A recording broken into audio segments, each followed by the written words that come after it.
அமைதியாக எதுவுமே அவர்கிட்ட சொல்லலை.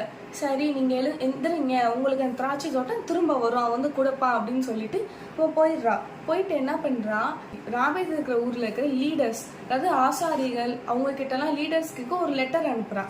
அனுப்பி இந்த மனுஷன் வந்து தேவனை தூசித்து நிறைய விஷயம் பண்ணுறான், இவன் மேலே வந்து என்ன பண்ணுங்க, கல்லெறிஞ்சு இவனை கொன்றுங்க அப்படின்னு சொல்லி ஒரு லெட்டர் அனுப்புகிறான். இந்த லெட்டரையும் அவங்க வந்து ஏற்றுக்கிட்டு இவனை என்ன பண்ணிடுவாங்கன்னா கொன்றுவாங்க. கொண்டக்கப்புறம் இந்த சம்பவம் முடிஞ்சிடும். நெக்ஸ்ட்டு 17வது வசனத்துக்கு வாங்க.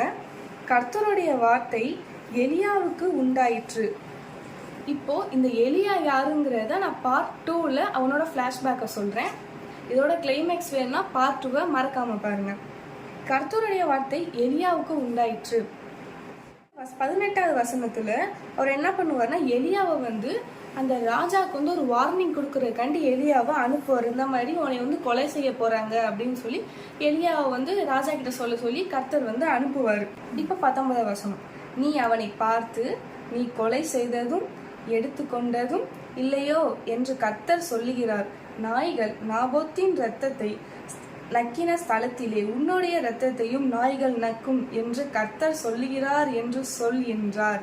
இந்த வசனத்துல இருந்து நம்மளுக்கு என்ன புரியுது அப்படின்னு பாத்தீங்கன்னா, தேவன் நாபேத்துக்கு கொடுத்த ஒன்றை எப்படி வேற ஒருத்தர் வந்து பறித்து கொண்டு போறப்ப தேவன் அவனுக்காண்டி போய் வைராக்கியமா நின்றாரோ, அதே மாதிரி சம்டைம்ஸ் நம்மளோட லைஃப்ல நம்ம நிறைய லாஸ் பண்ணியிருப்போம், நிறைய இழந்து நிறைய தடவை அழுதுருப்போம். ஆனா நம்ம அழுது துடிக்கிறப்ப நம்மளை விட ரொம்ப துடிக்கிறவர் தேவன் தான். ஆனால் நம்ம ஒரு 4 to 5 டேஸ்க்கு அப்புறம் என்ன ஆயிடுவோம், நம்ம நார்மல் ஆயிடுவோம். வலி இருக்கும், ஆனால் நம்ம நார்மல் ஆயிடுவோம். ஆனால் நம்ம தேவன் வந்து நம்மளுக்காண்டி வைராக்கியமாக இருப்பார், திரும்ப அதை வந்து நம்மகிட்ட மீட்டு கொடுக்கறதுக்கு. ஹோப் நீங்களும் வந்து அவரை மாதிரியே வைராக்கியமாக இருந்து அதை திரும்ப அவர்கிட்ட இருந்து நீங்கள் பெற்றுக்கொள்வீங்க நம்புகிறேன்.